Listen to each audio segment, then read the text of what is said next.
Good day, everyone. Our topic for today is about Lev Vygotsky. The question is, who is Lev Vygotsky? Lev Vygotsky was born in Russia in 1896 and he died in the young age of 37 from tuberculosis. And also Lev Vygotsky, he is a Soviet psychologist. And his work in the last 10 years of his life, he is become the foundation of much research in the theory in cognitive development. Social development theory. The major theme of Vygotsky theoretical framework is the social interaction plays a fundamental role in the fundamental of cognition. Social interaction affect the learning process in an individual, create consciousness and awareness upon the individual. Vygotsky believed that the social interaction that children engage in help them to both discover and create meaning from the things that they discover. Because the learning is influenced by the social interaction, interpersonal relation, and communication with other people. So that we learned a lot by communicating with other people. These are the four major themes on his theory. Number one, role of social interaction in cognitive development. Number two, more knowledge other or MKO. Number three, zone of proximal development or ZPD. And the last one is scaffolding. Number one, role of social interaction in cognitive development, language. First, language a central role in mental development. And second one, language itself is very powerful tool of intellectual adaptation. Because language is the first thing that we can adapt to our family or in our surrounding. Because kasi ito yung una nating naririnig at una nating natututunan. Kapag simula noong bata tayo, nung nagkaisip tayo, language is yun yung unang natutunan natin. And Vygotsky believed that there are three forms of language as outlined below. These are the three forms of language according to Vygotsky theory. Number one, social speech. External communication that people use to talk with other people. Ito yung pakikipag-communication mo sa isang bata na ang taon ay 2 taon. Kasi, for example na lang kapag linalaro natin yung isang bata, kailangan natin gumamit ng facial expression, body, galaw ng mga kamay para ma-impress yung bata or para ngumiti yung bata. Ito yung way para makausap natin yung bata kasi kapag yung bata na age of 2 pa lang, hindi pa siya nakakaintindi, kaya using body language, yun yung kanilang naiintindihan muna. Kasi lahat naman tayo siguro nakaranas na ng kapag may bata linalaro natin, kapag kinakausap natin siya, ginagamitan natin siya ng body language or facial expression para tumawa yung bata. And that is social speech. Number two, private speech. Internal communication that a person direct to themselves It served an intellectual function in age of 3. Ito yung bata na age of 3 taong gulang na siya. Nakakaintindi na siya ng mga salita. Pero yung mga naintindihan niya lang na salita is yung mga salitang palagi niyang napapakinggan. For example, o di kaya yung tinuturo ng kanyang mga magulang.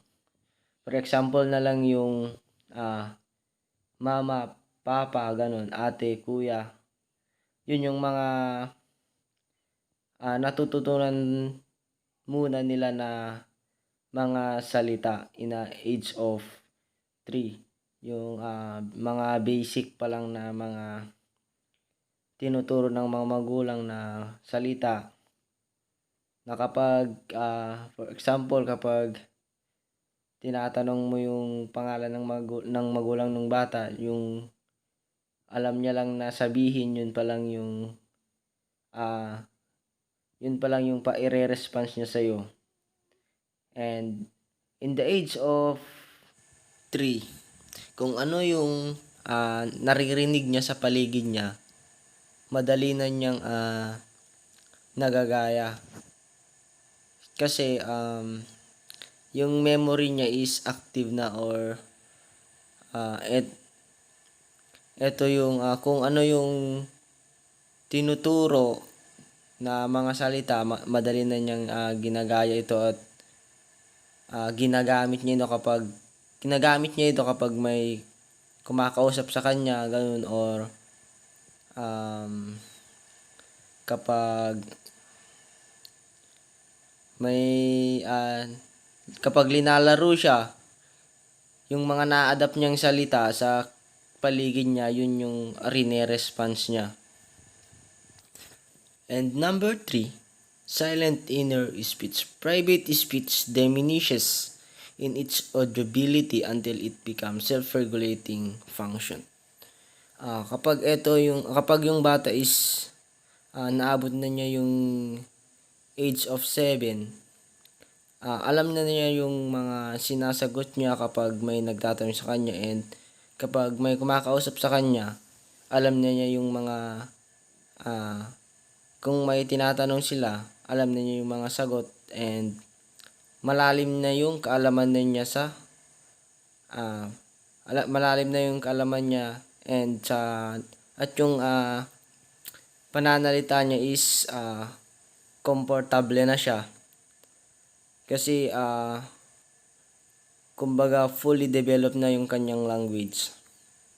At in age of 7, alam na niya yung tama at mali.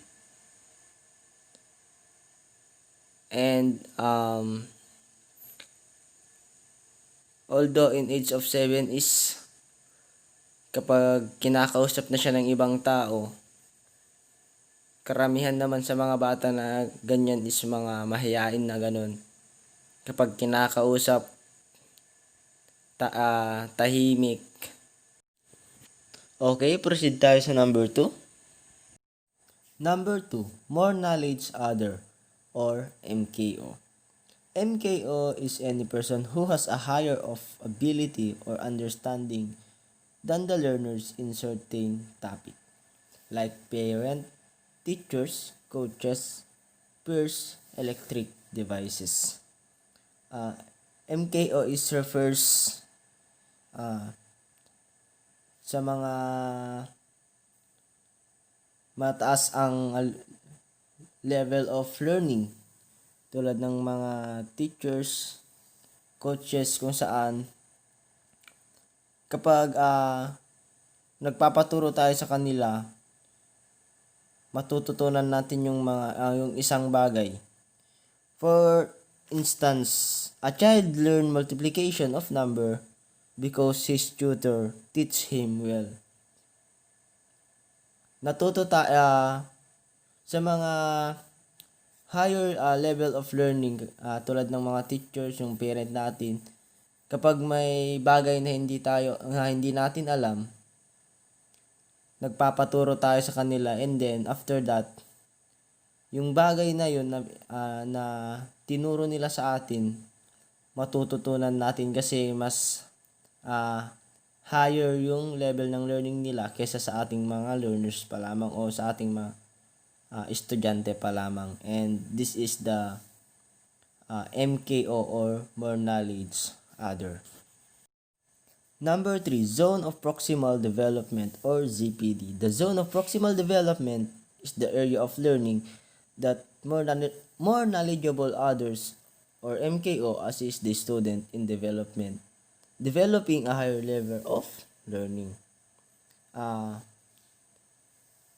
Ang zone of proximal development ay connected sa more knowledge other.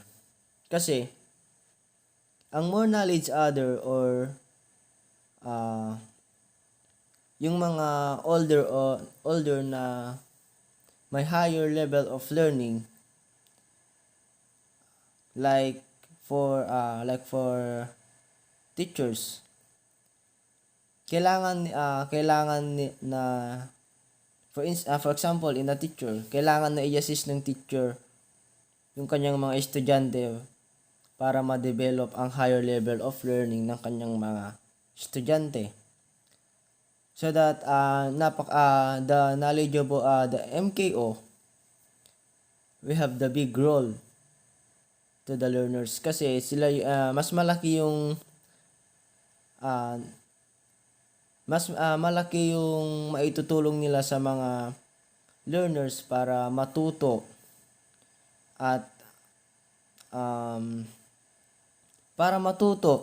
at ma-develop yung kanilang skills. Kasi ang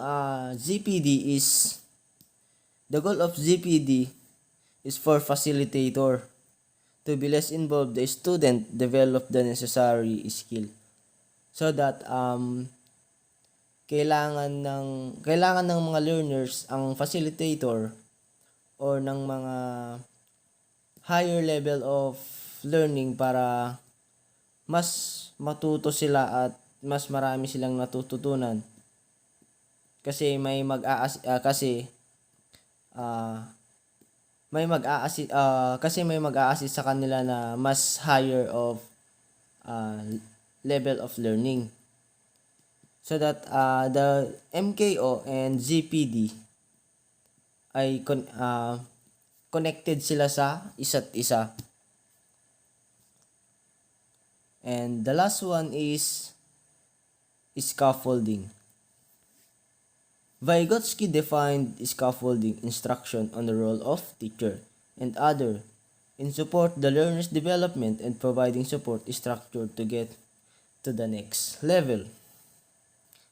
Scaffoldings, ito yung mga structure na ginagamit ng mga teacher para madaling matuto yung mga bata o yung kanilang mga pupils.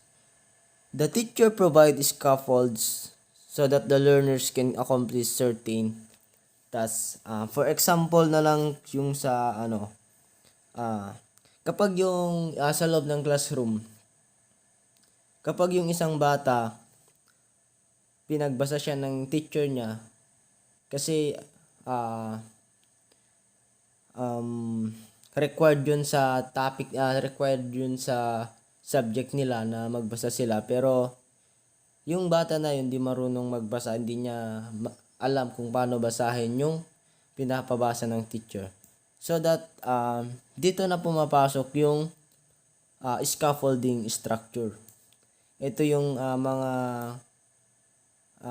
material or structure na ginagamit ng mga teacher para matuto yung bata sa pagbabasa, para ma-improve yung kanyang reading ability hanggang sa marunong na siyang magbasa at kahit na walang nagtuturo sa kanya or without assistance, alam na niya kung paano basahin yung mga pinapabasa sa kanya. Kasi yung example of scaffolding, I think kapag sa mga elementary grade meron yung abacada or yung mga ABC ganun para ma-memorize nila, and after that yun yung parang magiging learning process, or yun yung magiging yun yung mga bagay na pinapabasa ng teacher para sa ganun madali silang matuto, at yung reading ability nila ma-improve. And that's all. Thank you. Yun lang po ang aking report, and maraming salamat. Keep safe everyone.